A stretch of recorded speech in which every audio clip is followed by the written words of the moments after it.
Shalom, everyone, and welcome to Reaching Higher, a podcast designed for Jewish children, where we embark on exciting journeys through interesting and enjoyable subjects. I'm your host, Atara, and together, let's jump in to the wonders that await us.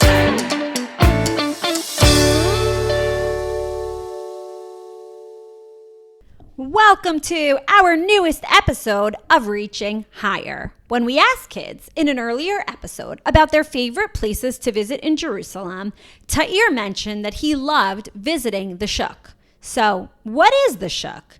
We have on our show today an amazing guest named Tova. Tova runs Shuk Experiences in Yerushalayim, and she's going to come on now to answer all of our questions.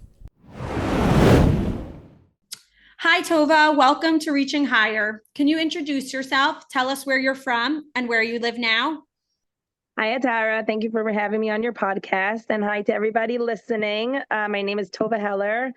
I live in Yerushalayim, and I made Aliyah from New Jersey almost 9 years ago this summer. What is Shuk Machane Yehuda, Tova? What makes it special? Can you describe it for people who haven't been there before? Shuk Machane Yehuda is a really fun market to go to. When I first made Aliyah, I didn't even know there were actual supermarkets. I used to think that I have to just go to Shuk Machane Yehuda to do all my food shopping. And I walked around the Shuk with a bubby cart. It's a little cart that you fill up with all your food. And then I had to go home on the bus with all my stuff. And then I realized there were actual supermarkets that I could go food shopping in. But the market is an outdoor market with so many stalls, with so many different types of foods from every different culture. And it's really the place that I love most in all of Israel. Tova, is everything kosher in the Shuk?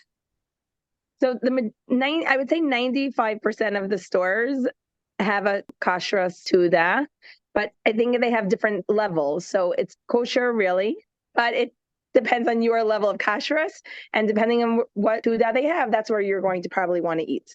What does it cost for the people that rent the stalls to sell their food or sell their items in the Shuk? What does it cost for them? Okay, so a lot of people that come to visit the Shuk think that it must not be so expensive because it looks old. But the Shuk has become very, very modern and clean and new. And the rent in the Shuk is extremely expensive, depending on if you're in the indoor part of the market, if you're in the outdoor, if you're in one of the alleys, the pricing is going to be different. But besides the rent that they have to pay every single month, it's the renter's obligation to also pay for property taxes, for utilities, for insurance, and for maintenance. So if you have a falafel stand, you better be sure that you're selling a lot of falafel balls to pay for all that is expected of you to pay every month. What are the opening hours of the Shuk? So the stores start getting deliveries delivered to them probably 5, 6, 7 in the morning. And then they have to set up because every single day they come to the Shuk, the stores are closed because they take apart the store every single night. It's closed at night. So they get the deliveries in the morning, and then they probably open up for business between 8 and 9. There are 1 or 2 stores that are open 24 hours a day, not for Shabbos, obviously, because the Shuk is closed on Shabbos, but that's what happens. They open up really early in the morning and then they close late at night. And then when the stores close at night, all the regular stores close and all the bars and restaurants open up. So why would people choose to go shopping in the Shuk instead of a regular supermarket? Okay, so if you live in the area, you're probably going to want to shop in the Shuk because everything is so fresh and convenient, and you could get things that you really can't find in a regular supermarket. But somebody that lives an hour away bus ride isn't necessarily going to do their full shopping, especially if they have a big family. They're probably not going to do their full shopping there. There are some stores, if you want to get fresh produce or fresh things that you can't get in a regular supermarket, there are some stores that do deliver. And then you're getting the convenience of having all the fresh things without having to schlep all the way to the Shuk. How many years has the Shuk been open for?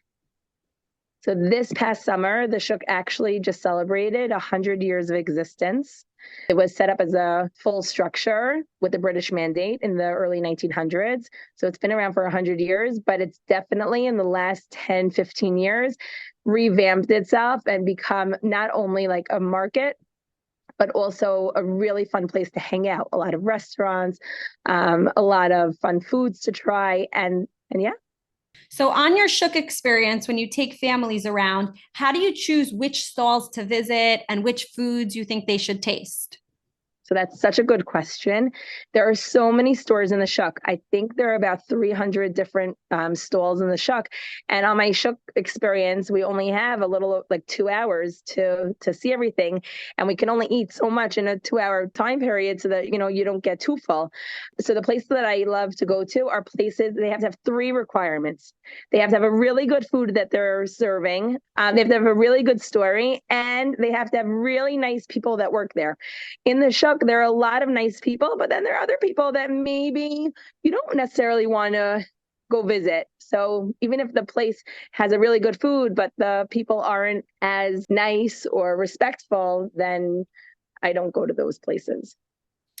Are there foods that are unique to the Shuk and we can only get there?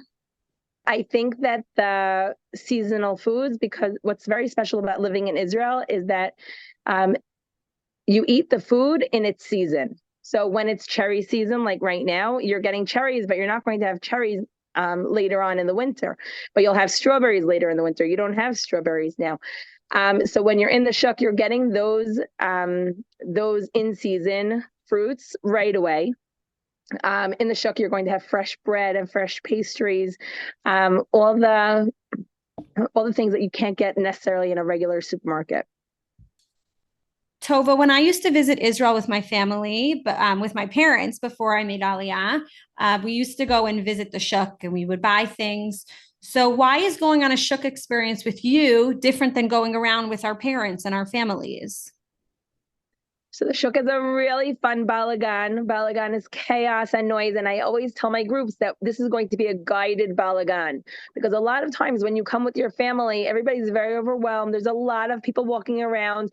People are maybe pushing or shoving, and maybe it's too crowded. You don't know which fruit store to go to, which candy store to go to. So when you go with me, then you walk through and you really are guided to show you where everything is, which places are up to your kosher standards. And it's not just a place to visit just for candy, even though that's so important. You have to make sure you get a whole bag of candy when you're leaving the Shuk.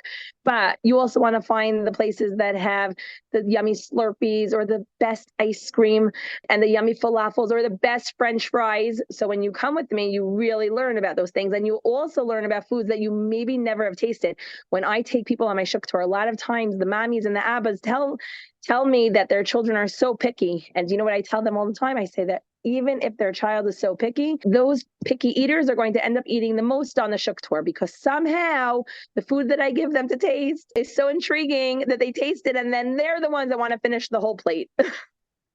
I have some children I'll definitely be bringing on your tours then. Tova, tell us, is there anything else you think kids would find interesting about the Shuk? I think that children need to come with some sort of camera, because when they come with a camera, they're not only looking, but they're taking responsibility on what they see. And then they get to take their pictures. If they see like really fun looking candy, they go up to it and they take a picture of it.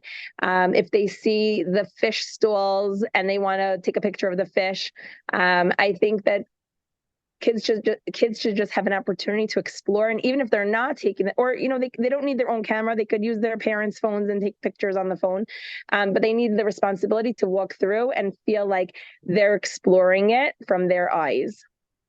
That's so interesting, because if they bring the camera, then it's like the kid has the responsibility. I have to find interesting things, and it kind of Right. gives them a different lens. I have a job, I have a mission. This is what I have to do today when we're in the Right. Shuk. Because it's very important for children to explore. I think you really learn through exploration. Asking questions. If they see anything interesting, they shouldn't be shy to ask, what is that? Tova, thank you so much for answering all of our questions. I hope to meet all the children that are listening to your podcast. I hope to meet them one day. Thank you so much. And thank you, Atara, for having me on your show. My pleasure. Hi, I'm Shalom. Hi, I'm Israel. Shalom, you want to hear a joke? Okay, Why did the banana go to the doctor? I don't know. Because it wasn't peeling well. That's a good one. Want to hear my joke? Let's hear. What kind of fruit can fix your sink? I don't know. A plum. Ha ha ha ha ha. That was funny. Welcome to Tasty Trivia. I have 5 riddles for you. Each one is about a different and delicious Israeli food. Can you guess what each one is? Riddle number 1. I'm a round treat that's crispy and golden brown, often eaten in a pita all over town. I'm made of chickpeas and spices so fine. Can you guess this tasty dish of mine?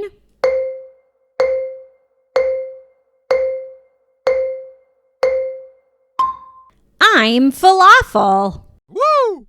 Riddle number 2. In a pan I sizzle with tomatoes so red. Peppers and spices around the eggs are spread. A dish from the Middle East, I'm quite a delight. What's my name? Shining red and bright.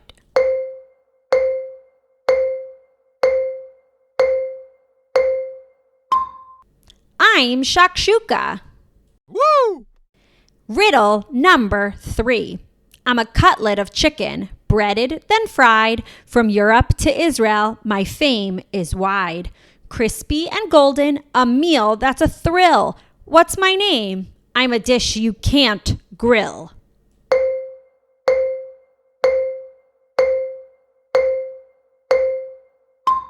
I'm schnitzel. Woo! Riddle number 4. Smoothie and creamy, I'm a dip to spread. With tahina and lemon, I'm often fed. I pair well with pita, vegetables too.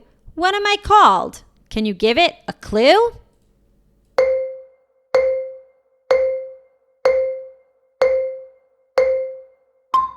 I'm hummus. Woo! Riddle number 5. A snack for kids. Peanut butter's my flavor. In Israel, I'm a favorite that many savor. Crunchy and light, in a bag I come. What's my name? I'm a treat loved by everyone.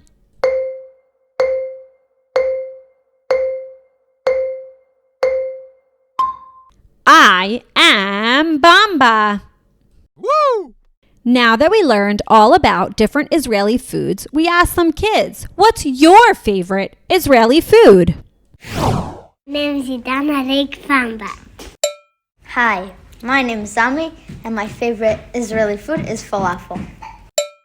My name is Gidon, and my favorite Israeli food is chocolate with bamba.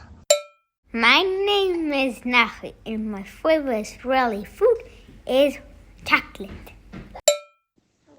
Hi, my name is Molly, and my favorite Israeli food is falafel. When I asked all of you about your favorite foods, how come nobody said my favorite Israeli food, which is shakshuka? There are so many yummy ways you can make it, but if you follow these easy steps, maybe next time when I ask kids their favorite food, they'll all scream that their favorite food is shakshuka. The ingredients you need are the following: salsa, marinara sauce, eggs, a little olive oil, and some fresh parsley. First, you're going to heat some of the olive oil on the stove in a pan. Ask your parents for help with that part. When the oil is hot, add in tomato sauce and salsa. You're going to mix it all together and cook it for a few minutes. You're then going to make little spots, little holes in the sauce to pour in the eggs. So crack your eggs in a different bowl or cup and pour in each egg into a little hole that you made for it in the sauce. You're going to cook the shakshuka until the eggs are cooked enough, which only takes a few minutes. You can help it cook by putting a cover on it. When you take it off the flame, you can add a little bit of salt and pepper and your fresh parsley. Not only is it a delicious dish, it also is very pretty. B'tei avon. Thank you for joining us on this week's episode of Reaching Higher. We hope you enjoyed listening to Tova tell us about her Shuk experiences and describing Machane Yehuda. Maybe you guessed all of the Israeli food riddles correctly. Tell your parents to help you make our delicious shakshuka, and maybe it will be your new favorite food too. If you'd like to be on a future episode, message us and we will tell you what question to answer. Help us grow our podcast by sharing this episode with your family and friends. We can't wait to see you on next week's episode of Reaching Higher.